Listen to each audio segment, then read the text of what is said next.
The Higher Ed Marketer podcast is sponsored by the Zemi app, enabling colleges and universities to engage interested students before they even apply. You're listening to The Higher Ed Marketer, a podcast geared towards marketing professionals in higher education. This show will tackle all sorts of questions related to student recruitment, donor relations, marketing trends, new technologies, and so much more. If you're looking for conversations centered around where the industry is going, this podcast is for you. Let's get into the show.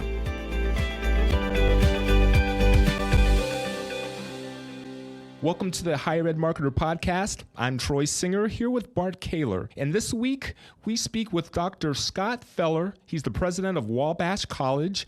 It is an all-men's college in the state of Indiana. And we talked to Dr. Feller about leaning in and marketing your distinctives. And he brings his message very boldly and very dynamically. Yeah, Troy, it's a great conversation. I was really excited to have Dr. Feller on the podcast today. He was an introduction via Ethan Braden from Purdue. And so Ethan really encouraged me to reach out to Dr. Feller. He had heard him talk about, trying to switch the emphasis to outcomes as opposed to, selling the academics necessarily. And I think that Scott does a great job of articulating that and explaining how he leverages those distinctives of a small private men's college into really the benefit that students and families can understand. I'm excited to get into this conversation with Dr. Scott Feller. It's our pleasure to welcome Dr. Scott Feller, president of Wabash College, to the Higher Ed Marketer podcast. And Scott, before we get into some of the uniqueness of how you're marketing Wabash, if you could give our listeners a little bit about the college and some of the unique things about it for some of them that are not familiar that they should know. Thank you very much. We're a very unique college. We're one of only 3 all-male liberal arts colleges in the country. So we're located in Crawfordsville, Indiana. We have a 100% residential campus. It consists of about 850 young men. I've been the president here for about 18, 19 months. But I've spent, this is my 24th year at Wabash. I began my career as a faculty member, served as the college's chief academic officer, and July of 2020, I moved over to the president's role. Thank you, Scott. And one of the things that sticks out to me as we speak to you and reading about the college is that the college is unapologetically a residential liberal arts college for men in Indiana. That's very much right. We have a unique mission. We know it. Every student, faculty, and staff member knows our mission. We're very committed to it. We know it's not for everyone, but we think that for many young men, it's a really excellent option. And we're very committed to, traditional liberal arts. The education here is both timeless in terms of based on a liberal arts curriculum that emphasizes clear written and oral communication, critical thinking, moral reasoning, the ability to work with others.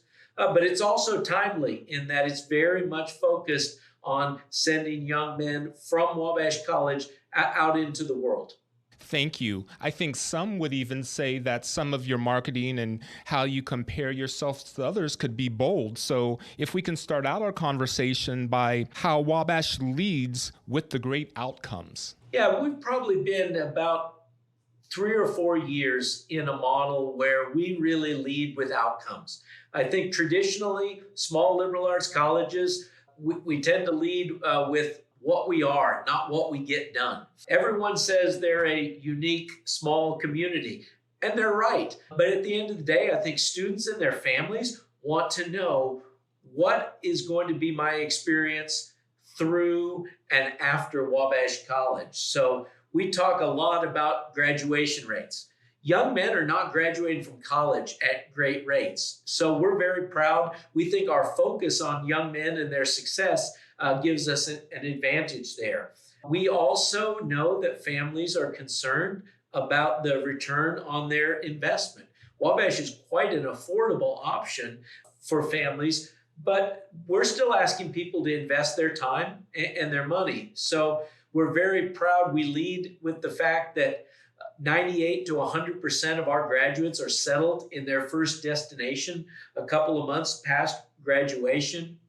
We lead with our position in national rankings. We end up at the top of some very good lists. One that we're particularly proud of is that we have the #1 alumni network in the country.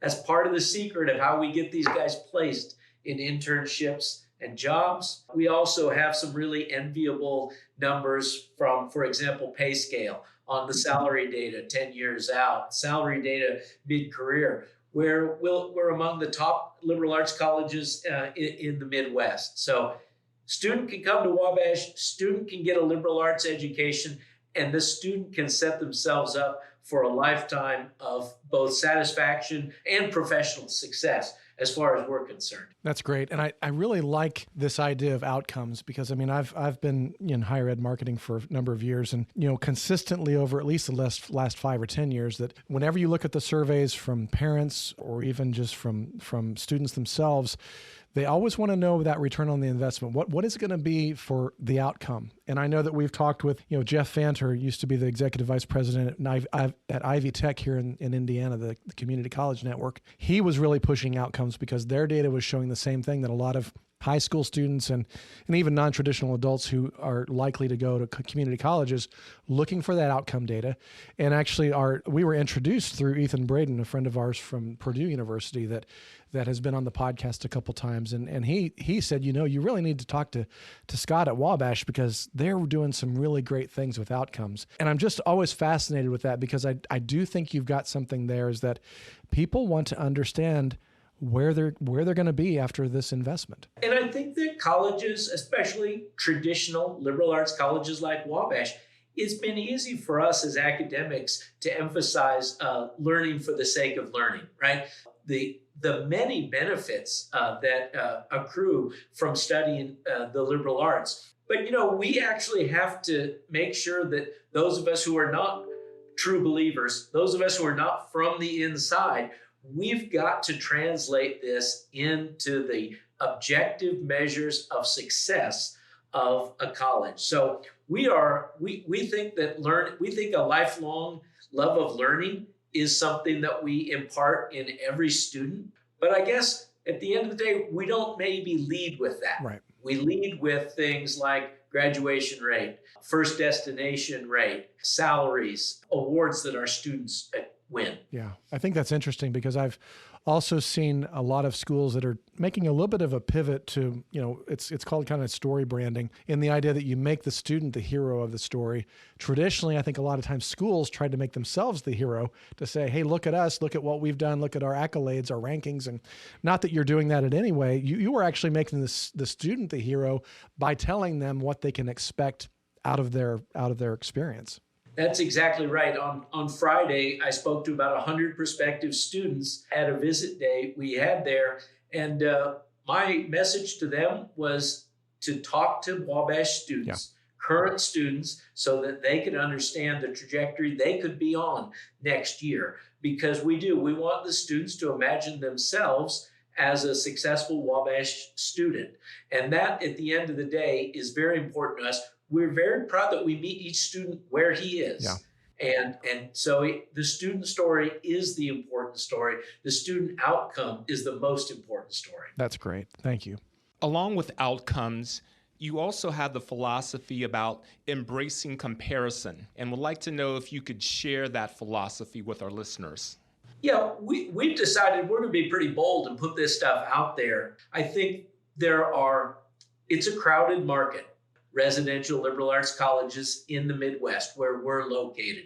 And we've got to distinguish ourselves from others. So we emphasize often our place in rankings, most accessible faculty, top career center, best athletic facilities, a lot of metrics like that where you can see Wabash ranked among the top colleges in the nation. So, and when we look at something like, when we look at pay scale and we look at those salary data, they are incredible on their own.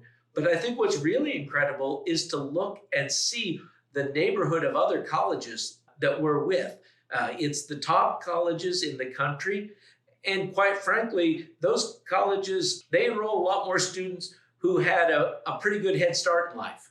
We continue to draw students, a lot of Pell Grant recipients, a lot of first-generation college students. So the fact that our value add is really high, and we're not afraid to put that up and compare it with another college. We're also very transparent. All our retention data, all our graduation rate data, everything about student to faculty ratios, you name it. We put pages and pages of that out there that we share with people because quite frankly, we're pretty proud of it. And you should be. And I think that would be a good note for our listeners. There's always something that you can share that's distinctive about your school. You know, we've talked here, Wabash is a small men's liberal arts college, and you can say, well, you know, they're special because they're men's only. Well, yes, they are, but that also adds adds some challenges because you just cut your marketplace in half. So I think that one of the things, though, that I'm kind of thinking through, Scott, that you've talked about that I just want to kind of emphasize a little bit is this whole nature of really kind of leaning into who you are and then making the most of it, and then being bold about that. I mean, I love the fact that you might be the best college in America. You kind of claim that. And I think that takes some chutzpah to do that. But I think you also have some things that you can very articulately put out there and say, this is why we think so, and this is the data that supports it. And I think that I would really challenge a lot of schools to look at your data and find where are those places that set you apart from everyone else, and try to stop being the me too in your marketing and start trying to be a little bit more of this is who we are. And I think you're going to find more mission fit students because they're drawn to the places that they want to be. Yeah, certainly we are looking for the mission fit students. You know, Bart, when you say when we describe ourselves as a liberal arts college for men, we lose a lot more than half of the market with that statement. Exactly. Right? Yeah, you're right. We definitely lose 60% at least of the liberal arts college market. And then the fact is that a single-sex college is not the experience everyone is looking for. So we're going after a particular student who is driven, who wants to get somewhere. And so that's why I think our comparative approach to marketing fits so well with who we are. We're also very competitive here. Yeah. So we're celebrating on this campus. Last week, our wrestling team placed second in the nation in Division III, and our basketball team played in the Final Four. This place is competitive. That's part of in our DNA. So, you know, what we tell students is we're going to compare with others. We tell students, you're going to learn more, you're going to earn more, you're going to lead more, and you're going to play more. And so that's our promise to students. And as you say, we work hard to back it up. Yeah. Well, being an alumni of Anderson University, I can attest to the competitiveness because we always played Wabash in football. I was not on the team, but I was in the stands cheering during those games. So that's exciting. Scott, a conversation that I've had the privilege of being privy to that Bart has with schools is for liberal arts colleges to really realize who the real competition is. And it might not necessarily be the other liberal arts colleges around you. We'd like to know your thoughts about that and your approach to the schools and who you consider is your competition. Yeah, Troy, you're exactly right. You know, we have some crossover with DePaul and Earlham, for example, but that is dwarfed by our crossover applications with Purdue University and Indiana University. The competition is about drawing students to private residential colleges away from, you know, let's say the familiar names, the large R1 flagships in their state. In Indiana, that happens to be particularly tough competition because in Purdue University and Indiana University, we really are competing against two very strong flagships, and we know it. But when we go out of state, when we go to Texas, again, we're not necessarily competing with a Texas liberal arts college. We're more likely competing with the University of Texas at Austin. We're competing with, University of Texas Southwest. So that for us, we know that's where we lose the students. We have to differentiate the college experience here. We think that we're in a great position to differentiate that, but we also know we have to work really hard to get people's attention. Purdue and IU have such great built-in ways to grab a student's attention. You know, if I could be on ESPN game day every once in a while, I think I'd feel pretty good about our chances with 17-year-old young men. But that's not the way the world works. That's right. And I think you're so right in that, because I mean, I've often told a lot of my clients who are small faith-based institutions here in Indiana, I know you can drive up Interstate 69 and hit 5 or 6 schools that maybe appear to be similar. They're very different. But I've often told them that you're not competing against one another. You might cross-app with each other, but at the end of the day, you're competing against, the state schools. And sometimes you're even competing against life itself.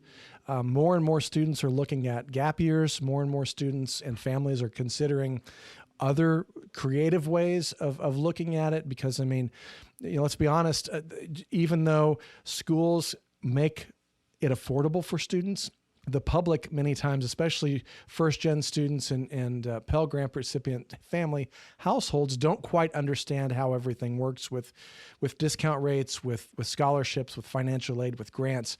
And so I think that part of it is recognizing who the true competition is, and many times that's just life itself, and what I would consider a little bit of just naivete with some of the families, that they just don't understand, and they think, I could never afford a private college because that sounds elite and expensive. I'm going to have to go either to a public school or to a community college. How do you address those types of questions? When I talk with the family, I try to share with them that we offer an elite education without any elitism. Right? We want to bring everybody to the table. So we've worked really hard at a couple of things. Transparency in financial aid is one of the ways that we go about it. We're very straightforward with an Indiana student who's a Pell Grant recipient. For example, if he's been receiving free and reduced lunch, he's going to receive Pell Grant. He's going to receive a grant from the state of Indiana, and Wabash is going to write off the rest of the tuition with scholarship. So we say that from day one. You're admitted to Wabash College, tuition is covered. And so that's been a big part of our messaging, as well as emphasizing our net price calculator, where people can find out what the cost is going to be. I don't know what the answer is in terms of a sticker price versus the net price and the discounting. I feel that I guess I like our net price because it reflects how much we spend on students. Yeah. Right? And that's not true at every college. But if you take our college's budgets around $45 million and you divide it by 850 students, you get our sticker price. Now the fact is that our students are paying a fraction of that because of philanthropy. That our students are typically, if they have any kind of financial need, they're not really going to pay much more here than they would to go to Purdue or IU, because this college runs on philanthropy. But admittedly, it took me a long time to explain that in this podcast. It's not a soundbite. It involves developing a relationship with a family and trying to explain it. So I wish there was a slogan that would help people see through the fog of scholarship and pricing. But on the other hand, I want people to know this is an elite education. Somebody is going to spend more than $50,000 on your education. At Wabash, around 2/3 of that is going to come from our alumni and friends in philanthropy, either the accumulated philanthropy of our endowment or annual giving. Right. So that's the tricky one. How do I explain to people this college is different? We're going to invest in you like no one else.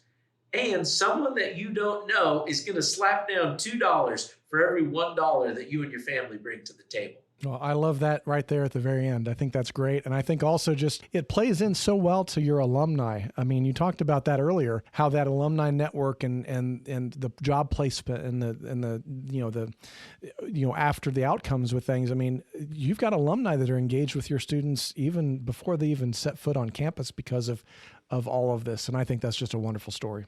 A few years ago at the breakfast before graduation, I addressed the students and I asked the students to stand if a Wabash alum had been part of their process to get to Wabash. And every single student who wasn't an international student stood up at that breakfast. That's great. That's really great. We talk a lot about it on the show. Schools are really struggling today to make the same ad spend work. CPMs are up 89% year over year on Facebook and Instagram. Our college clients are no longer looking for rented audiences.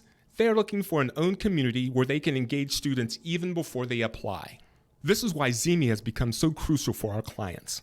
With over 1 million students, close to 10,000 five-star ratings, consistently ranked as one of the top social apps, and recently one of Apple's hot apps of the week, there simply isn't anything out there like it, and we have seen it all.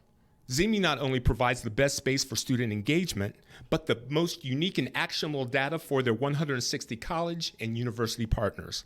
We know firsthand from our clients that Zemi is a must-have strategy for Gen Z. Check them out now at colleges.zemi.com. That's colleges.zeemee.com. And yes, tell them Bart and Troy sent you. Scott, being a all-men's college, would like to know if you've heard of the Where Are the Men, or where the men are, and if you have, with the shortage of men going and participating in higher education, how you are responding as a college or how you address that. Would like to hear your thoughts and approaches to that. You can't be the president of Wabash College without having people send you every editorial and news story about where are the men. So I wish I wasn't quite so familiar with that literature. I think I'd say two things. First is often when we disaggregate the data on men's college attendance, what we see is that there is a substantial part of that loss that's happening in community colleges, for example, and is not directly relevant to Wabash College. But even in the private residential college sphere, on most campuses, women outnumber men. So our response to it is, again, to double down on who we are. We're a college for men. Everybody here is focused on young men's success and getting them to a graduation and getting them to a job. So what we can offer is perhaps an antidote to the observation that young men are not thriving in higher education. They can come to Wabash College, and this is the one place that's completely committed to young men thriving. If young men don't thrive at Wabash, there is no future for Wabash College. We produce graduates because graduates are who primarily funds our philanthropy. I like to tell the prospective students that the relationship between a student and the college is a little different at Wabash. It's not transactional. We aren't necessarily looking for your tuition check, right? We're looking for you to come and have a great experience, and a decade down the road for you to give back philanthropically, for you to complete that virtuous cycle. So I'm on the hook to give every student a great experience. And we don't just cash people's check and have them walk away because we lose money on every student. We've got to produce graduates because the payoff for Wabash College, it's not the tuition that comes in the fall. It's the philanthropy that comes in year round. That's great. That's very good. And I think that that's so important that even there, I think a lot of other schools could learn from that, because I think that it is important to create that experience. Not only will that produce retention, because I think a lot of schools fall into the trap of, and Nate Simpson from the Gates Foundation made a comment on one of the podcasts that we work so hard to recruit them, and then when we hand them off to student life, we just hope they do well, and we don't do much beyond that. And especially at-risk groups like First Gen and Pell Grant recipients, I think that we need to do a little extra work, and I'm so encouraged to hear the work that Wabash is doing, not only because it's the right thing to do and it helps with retention, but also it's gonna build that legacy for the future. You're talking about, Generation Alpha, the kids that are under 11 years old are going to benefit from, the senior that's in Wabash right now that in another 6-7 years might start giving to the annual fund that's going to impact that Generation Alpha student. And so I really love the way that works at Wabash. Yeah, we're trying to be very intentional about that cycle. So my lunchtime meeting today was with a foundation that provides us substantial financial aid for Indiana students. And we had 29 of our students there who are recipients of these awards to meet the folks that run this foundation. And that was as much, we wanted the foundation to see the results of their philanthropy. But when I addressed the students, I asked them for them to reflect on how philanthropy is affecting them, so that down the road, they'll understand, okay, yeah, Wabash did a lot for me. I'm going to find a way to support Wabash College. That's great.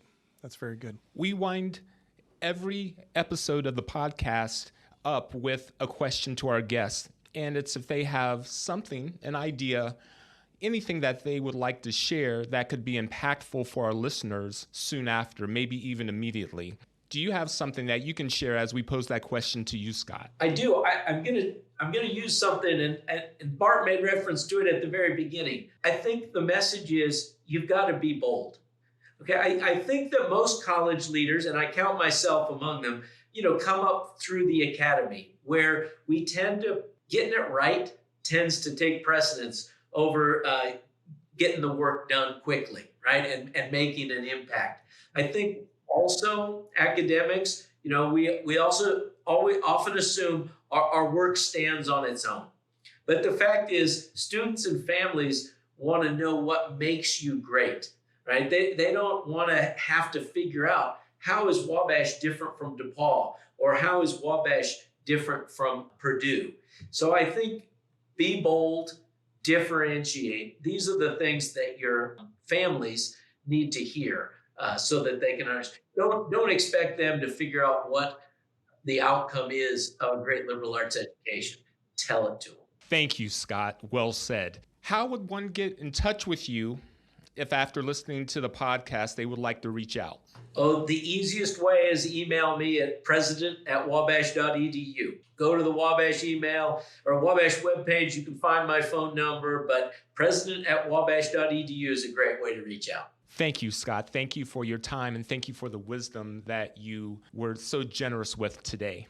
Bart, any last comments or thoughts from you? Yeah, I just want to kind of pull back and kind of, highlight a couple things that Scott said that I think is really important for our audience to walk away with. And I really love the fact that Wabash has done such a great job of leaning into the distinctiveness that they bring to the marketplace. And I think that every school can do that. You don't have to have a special. Everybody has a special element. You have to discover that, figure that out, and be able to start promoting that. And so I would really encourage you to do that. Once you understand what that distinctiveness is, be bold in that. Don't hide it. Don't apologize for it. Lead with it and lead well with it. Because I think that that's going to allow you to start comparing yourselves and contrasting yourself to other options. And it's also going to give you that value add that, somebody looks at and says, I think I need that. And I think I would also really applaud Wabash and Scott on this legacy building that they do from day one. Even in the, as he mentioned, he had the prospective students on campus recently and had them stand up on those who were influenced by alumni. And a lot of them were doing that. Don't take your alumni for granted. If your marketing doesn't include your alumni and you're not talking with them and you're not building a relationship with them and all they hear from you is the annual gift, bell go off in November, be sure you're doing more with your alumni. Make it friend building rather than fundraising. It's a friend raising, I think is what they call it, rather than fundraising. You have to do both. And so, a smaller school like Wabash, that you have, not as big an alumni network, but even if your alumni network is really big, I'm sure Wabash's living alumni network is in the 20, 30,000s. If you have more than that, or if you have less, it's something that's worth doing and something to kind of take to your marketing team and figure out ways that you can kind of stay in front of that to build those legacies of not only enrollment, but philanthropy going forward. So thank you, Scott. This was a great conversation. And thank you, Bart, for bringing us to a very powerful but soft landing.